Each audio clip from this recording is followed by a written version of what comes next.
What if I told you that the most expensive high-modulus graphite ice rod in your collection, the one you bought specifically for its incredible sensitivity, might be the very reason you're going home empty-handed?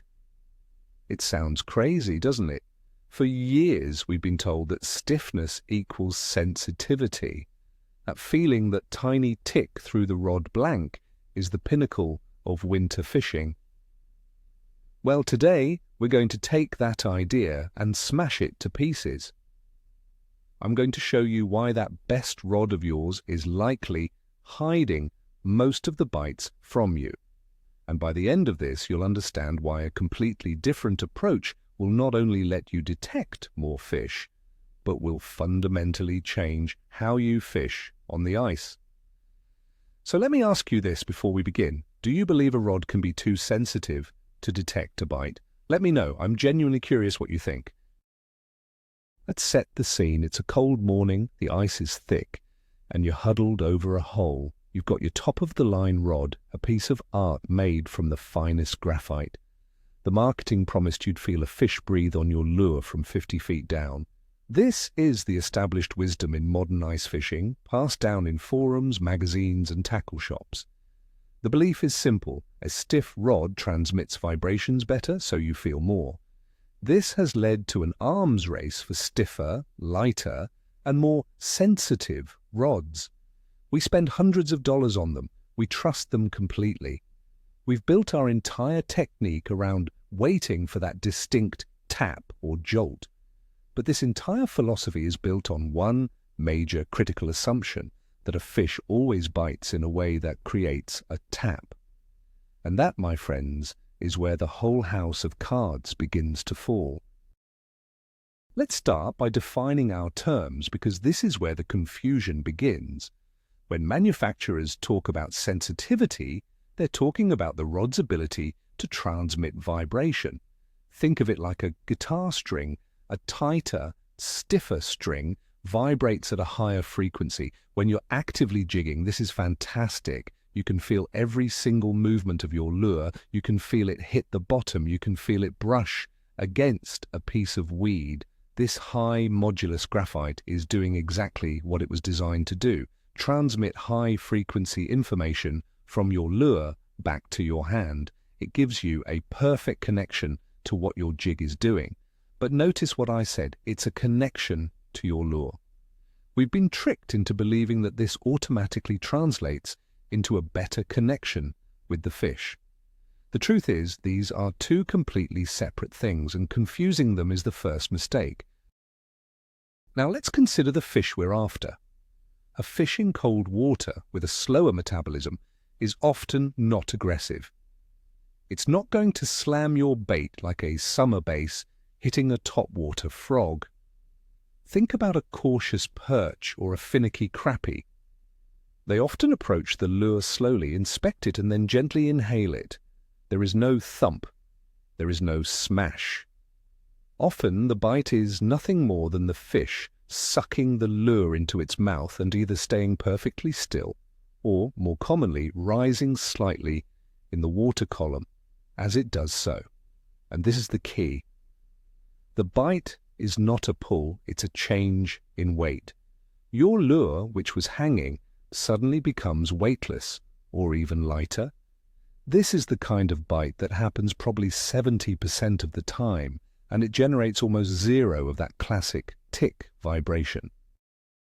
So what happens when this lift bite occurs and you're holding your super stiff, ultra-sensitive rod? Absolutely nothing. The fish inhales the lure and rises an inch. The line goes slightly slack.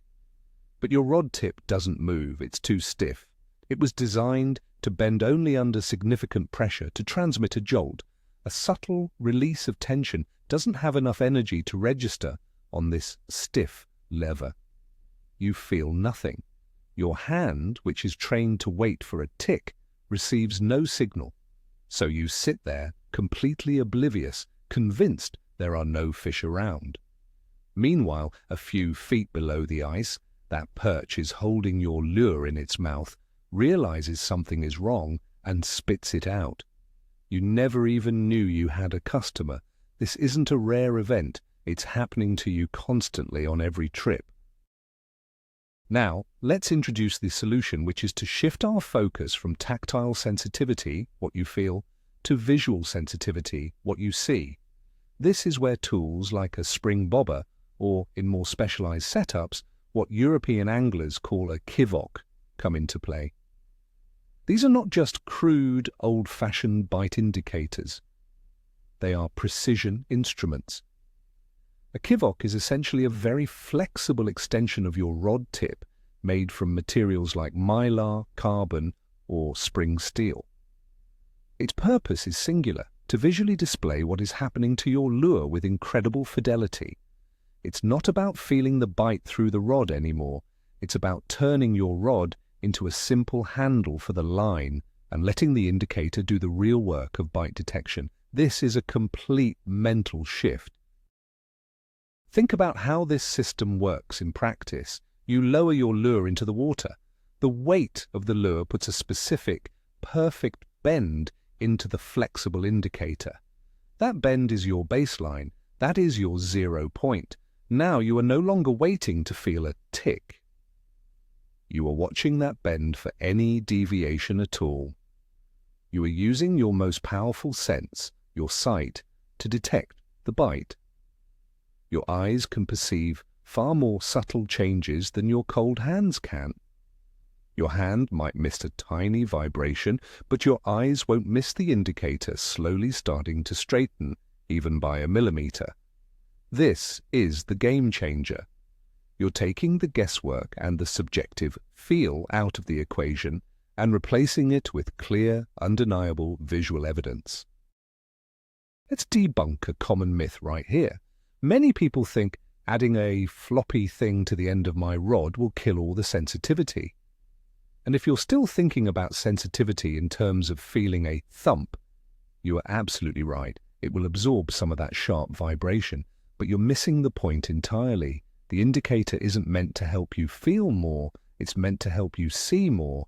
It acts as a translator. It takes those subtle, non-vibrating bite types like the upward lift and translates them into a clear visual signal that you simply cannot miss if you're paying attention. So, yes, you sacrifice some of that hard jolt feeling, but what you gain in return is the ability to detect the other 90% of bites that were previously invisible to you. Let's break down the types of bites you can now see. First, and most importantly, is the classic lift bite. You're watching the indicator, which is bent down under the weight of your jig. Suddenly, you see it begin to rise. It might be slow and lazy, or it might just pop up 1/4 inch. That is the fish. It has taken the lure and lifted it, removing the tension from the indicator. With a stiff rod, this is completely undetectable. With the indicator, it's as clear as a traffic light turning green. This is your signal to set the hook. This one sign alone will probably double the number of fish you catch on a slow day because it's the signature move of a neutral or negative fish. The second type of visual bite is the sag or load. This is the opposite of the lift. Sometimes a fish will take the lure and slowly swim downwards or to the side with it. You won't feel a distinct tap, but you will see the indicator's bend slowly increase. It will just load up with a little extra weight. It looks like you snagged a piece of floating weed. That's a very common bite from larger, more cautious fish, like a big crappie or a bream. They just kind of mouth it and move off. On a stiff rod, you might feel a slight sensation of mushiness or weight, but it's vague and easy to dismiss. On a visual indicator, the slow, deliberate sag is an unmistakable signal to act. Then there's the third, and perhaps most subtle, sign, the tremble. This happens when a fish is just nipping at the tail of your bait or flaring its gills near the lure. The indicator won't lift or sag, but it will have a slight, unnatural shiver or a tiny side-to-side oscillation. It looks different from the movement caused by your hand shaking from the cold. It's a nervous, high-frequency vibration. This is often the precursor to a real bite. It tells you a fish is there, interested but not yet committed. This is your cue to change your jigging cadence, maybe pause it, or give the lure a tiny twitch to trigger the take. A stiff rod gives you absolutely zero information here. It's a complete dead zone. The visual indicator opens up a whole new channel of communication. So, why don't more people use this system, especially in North America? It's largely due to marketing and a difference in fishing philosophy.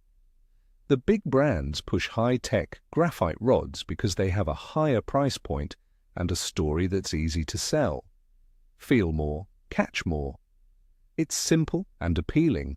The visual indicator system, often paired with simpler, less expensive rods like the balalaika style, seems primitive by comparison.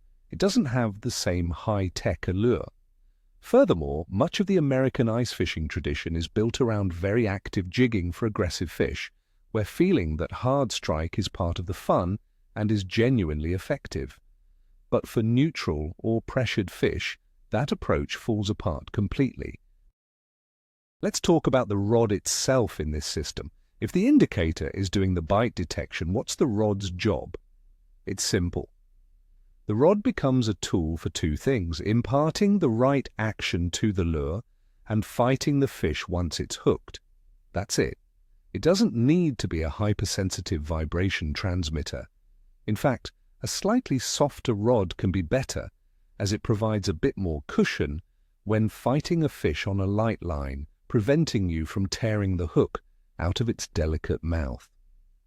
This is why you see so many expert anglers using what looks like a very basic, simple rod. They know the rod isn't the star of the show. The perfectly matched indicator is the real secret weapon. The crucial part of this entire system is the concept of balancing your tackle. This means the stiffness of your indicator must be perfectly matched to the weight of the lure you are using. If your indicator is too stiff for your tiny tungsten jig, it won't bend properly and you won't see any of those subtle lift bites. It will act just like a stiff rod tip. Conversely, if your indicator is too soft for your heavier spoon, it will just sag completely, maxed out, and unable to show you any information. The goal is to have your chosen lure put about a 30 to 45 degree bend in the indicator. This gives it room to travel both up and down, allowing you to see every possible type of bite. Here is a simple experiment you can conduct on your next trip out. Set up two rods. One is your trusty, expensive, sensitive graphite rod. On the other, set up a rod with a properly balanced spring bobber or a specialized kivok. Fish them side by side in two holes right next to each other. Use the same lure, same line, same depth. I am willing to bet a significant amount of money that you will see dozens of bites on the indicator rod that you feel absolutely nothing on with the stiff rod. You'll see lifts, sags, and trembles that are completely invisible on your better setup. This is often a shocking, eye-opening experience for anglers, and it will make you a believer faster than any YouTube video ever could. We also have to overcome a psychological barrier. We, as anglers, have a certain amount of pride. We trust our sense of feel. We believe we are in tune with the environment and can detect what's happening. Admitting that our eyes are a better tool for this specific task than our hands can feel like we're somehow less skilled. It's nonsense, of course. A truly skilled angler uses the best tool for the job. A carpenter doesn't use a hammer to drive a screw. You shouldn't be using a tool designed for feeling vibration to detect a change in weight. Embracing visual bite detection isn't a step backward. It's a leap forward in precision and efficiency. This principle isn't just for tiny jigs and panfish either. You can apply this to almost any species you target through the ice. There are heavier indicators designed for walleye spoons, for jigging wraps, for trout, and so on. The concept remains exactly the same. Even a more aggressive predator like a walleye will sometimes just gently inhale a lure and sit there with it. If you're waiting for that classic thump, you're going to miss fish. By using an indicator that is properly balanced for your heavier lure, you will still see that subtle lift or sag that tells you it's time to drive that hook home. It's a universal principle for detecting non-aggressive bites, regardless of the size of the fish. So where does your expensive graphite rod fit in now? Does this mean you should throw it away? Absolutely not. It is still the perfect tool for a specific job, power fishing, when the fish are active and aggressive and you are using a technique that involves a lot of sharp, upward rips of the lure, like with a lipless crankbait or heavy spoon. In that scenario, the stiffness helps you impart that sharp action, and the bites will be so aggressive that you'll have no trouble feeling them. That's what the rod was built for. The mistake is thinking that this one specialized tool is the best tool for all situations, especially for the 90% of the time when the fish are not in a hyper-aggressive feeding frenzy. Think about your ice fishing gear like a toolbox. You wouldn't just have one screwdriver, you'd have a Phillips head and a flat head. Your stiff graphite rod is your power tool, your impact driver. It's for aggressive presentations. The visual indicator system is your precision instrument, your calibrated torque wrench. It's for finesse situations when every tiny bit of information matters. The master angler is the one who knows not only how to use each tool, but more importantly, when to use each tool. The problem is, most of us have been trying to use the impact driver for every single job on the ice, and we're stripping the screws and missing the connections. Another benefit of the visual system is its performance in windy conditions. We've all been there. The wind is howling and it's vibrating your rod and your line so much that it's impossible to tell the difference between a gust of wind and a subtle bite. You get tons of false positives. With a visual indicator, especially some of the flatter mylar or carbon ones, the wind has much less of an effect. They are designed to only react to the pull from below.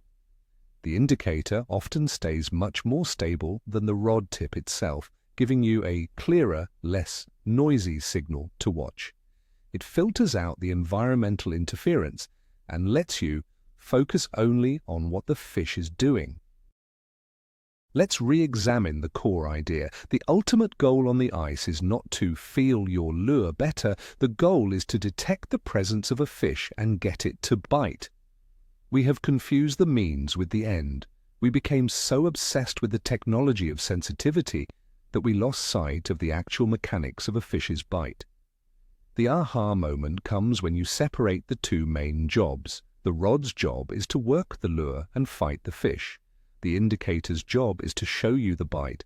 By assigning these tasks to specialized components, the entire system becomes dramatically more effective than trying to make one component, the rod blank, do everything at once. It's a classic case of specialization trumping generalization. So the next time you're in a tackle shop, I want you to look at the ice fishing rods differently. Don't just look for the highest modulus graphite or the lightest weight. Instead, start thinking about systems. Look at the indicators. Ask yourself how you would pair them with a specific lure weight for the fish you target.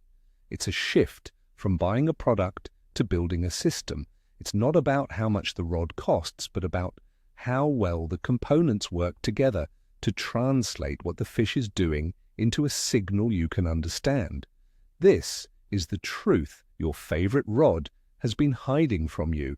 It's not about feeling more, it's about seeing everything. So let's wrap this up. For years, we've been sold a simple and appealing story. A stiffer, more sensitive rod will help you feel more bites. But the shocking truth is that for the majority of bites in winter, the subtle lifts, the gentle sags from cautious fish, that expensive rod is completely numb. It's a liar. It's built to detect a thump that rarely ever comes. The real breakthrough, the holy cow moment, is realizing that you need to stop trying to feel the bite and start seeing it. By using a balanced visual indicator system, you are switching from your flawed and often cold sense of touch to your incredibly precise sense of sight. You're no longer guessing, you're getting clear, undeniable data directly from the lure. This isn't just a small tip, this is a paradigm shift that can fundamentally change your results on the ice. Thank you so much for watching and for being open to challenging some old-school dogma. If this video made you rethink your setup, do me a favor and hit that like button and subscribe for more content that cuts through the noise. Now for the comments, I have a question for you. What's the single most frustrating fishing myth you constantly hear people repeat? Let's get a good discussion going down below.